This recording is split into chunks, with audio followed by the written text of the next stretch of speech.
Η Μπαγάσα. Ντουντού.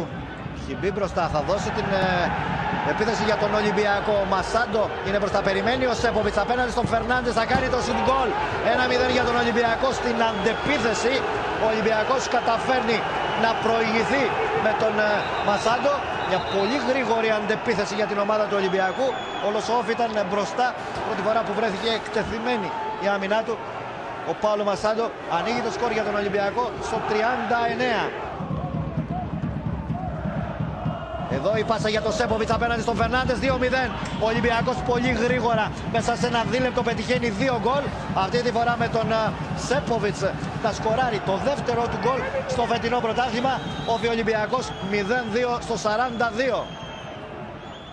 Μασάντο. Κολέμπας.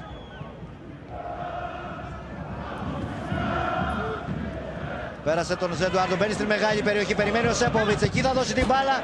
Άνετο πλασέ του Σέποβιτς, 3-0 για τον Ολυμπιακό στο 52.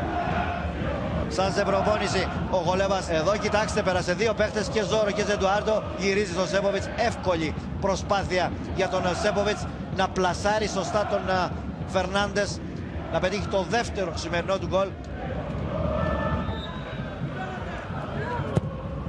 Η εκτέλεση απευθείας προς τον Φερνάντες, γίνεται το λάθος γκολ. Είναι άλλο ένα γκολ από τον Σέποβιτς, ο οποίος πραγματοποιεί hat-trick στο σημερινό παιχνίδι. Πελέ, ο οποίος το εκτέλεσε απευθείας. Δεν μπόρεσε ο Φερνάντες να συγκρατήσει την μπάλα, του έφυγε από τα χέρια.